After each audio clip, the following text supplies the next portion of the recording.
Muy bien. Sí se puede hacer en ciertas combinaciones.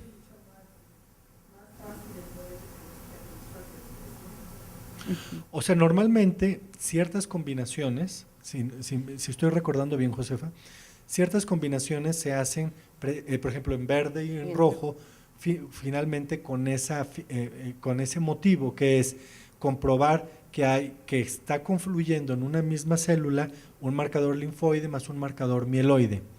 Pero con qué profundidad podemos discernir en cada uno de los casos, eso nuevamente es un tema de recursos y de combinación de anticuerpos y del citómetro. Pero yo creo que todos los centros especializados, los centros grandes de referencia, ante una leucemia aguda de este tipo, ambiguo o de fenotipo mixto, tal vez valdría la pena ampliar el panel de anticuerpos y el esfuerzo por decir es una sola clona que está coexpresando o son varias clonas. Yo tengo la impresión que es más frecuente una clona que coexpresa, según lo que hemos leído más. Pero ya la OMS no se preocupa en decir había dos o había nada más una. Lo da como igual. Es decir, no dice las bilineales son verdaderamente peores que las clonas que expresan muchos marcadores. Yo no he leído al respecto ni en estas series grandes que comenten. Digo, tiene un interés académico, evidentemente, pero no creo que en términos de pronóstico. Muchas gracias. Yo tengo dos preguntas y haciendo un comentario inicial. Es en relación a que si nosotros en el hospital donde yo trabajo, trabajamos el inmunofenotipo y sí se hace en los pacientes en recaída y encontramos que en muchas ocasiones la positividad es bajas de 4 o 3%. En el momento del diagnóstico se elevan mucho esos marcadores en las recaídas. Entonces eso hace que el clínico, yo estoy en el laboratorio, el clínico es el que luego cambia el tratamiento de leucemia linfoblástica a mieloblástica. A veces hay marcadores que tienen 4 o 3%, mieloides que se expresan mucho más altos en la recaída.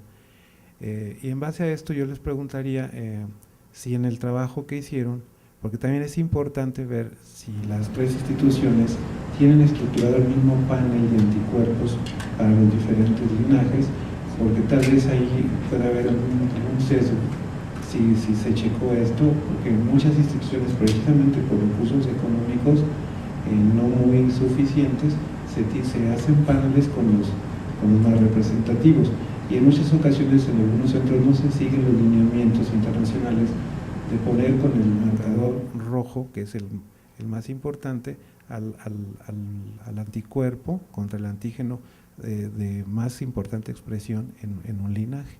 Entonces ese es mi comentario y esa es mi pregunta en relación a si los tres institutos tenían el mismo panel de anticuerpos.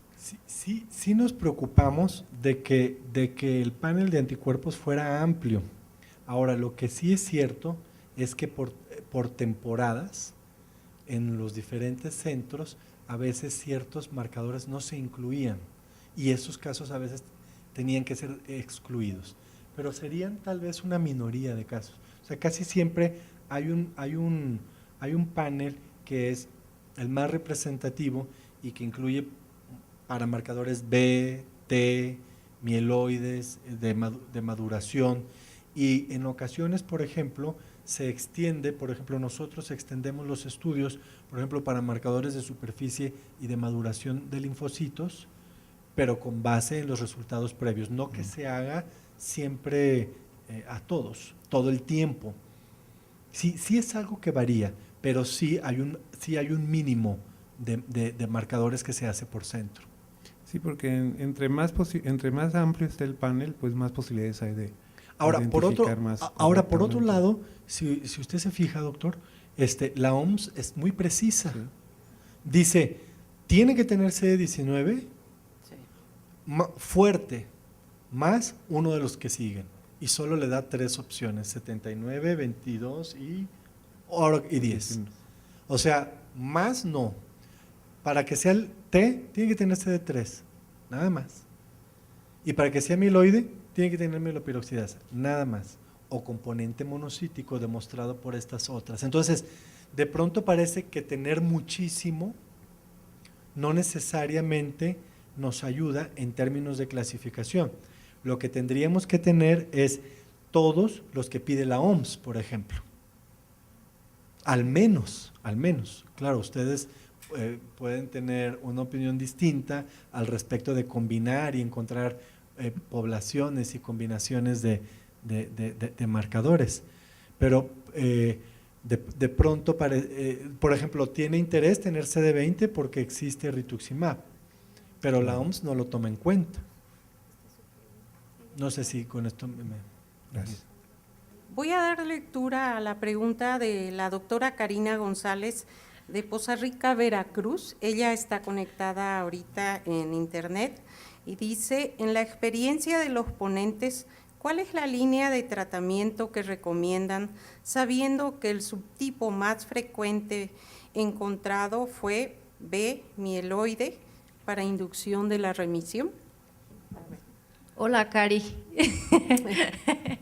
Pues la verdad es que el doctor Crespo y yo hemos tenido muchas pláticas y charlas al respecto de nosotros qué haríamos si llegara un paciente en estas condiciones nuevamente al instituto, y de lo único que estamos seguros es que parece lógico tratar ambos componentes. Lamentablemente, en ningún estudio ha estado comprobado.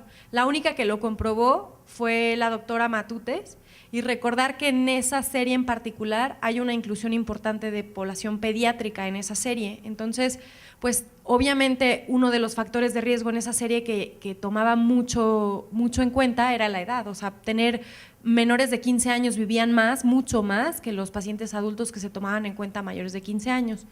Entonces, tal vez pareciera lógico dar tratamiento de inducción con algo de estirpe mieloide y posteriormente llevar consolidaciones y mantenimiento como linfoblástica. Sin embargo, pues esto simplemente es una idea que no la hemos comprobado.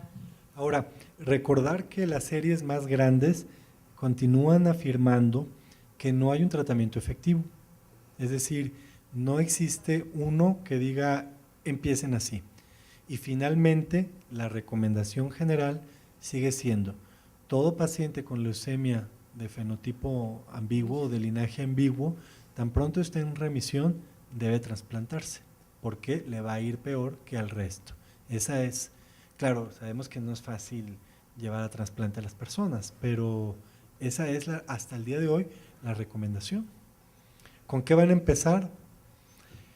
No lo sé, o sea, yo creo que el que empieza con Hipercevad pues también está bien, o el que empieza con dosis altas o dosis intermedias de citarabina está bien, y luego lo mete a una parte de mantenimiento y le da quimioterapia intratecal. O sea, finalmente es una población linfoide, y no hay que olvidar que en lo linfoide el sistema nervioso central se porta muy diferente que en lo mieloide.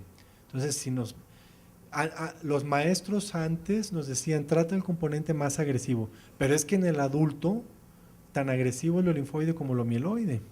Entonces yo creo que no hay que perder de vista que los dos componentes deben de tratarse, y esto incluye sistema nervioso central, dosis altas de citarabina que son necesarias para lo mieloide y también para lo linfoide, tal vez metotrexate en algún momento, y mantenimiento y trasplante. Hasta ahí concluiría yo. ¿Con cuál esquema? No lo sé, pero sobran esquemas que hagan eso. Yo quiero hacer un comentario en relación a la edad. Yo soy hematóloga pediatra y tuve esta experiencia en el Hospital de Pediatría del Centro Médico Nacional del siglo XXI durante 28 años. Y esta leucemia que nosotros al principio la definíamos como leucemia bifenotípica, así la definíamos antes, pues lo veíamos especialmente en la población de los lactantes, ¿sí? Entre los lactantes de 6 meses y antes del año de edad.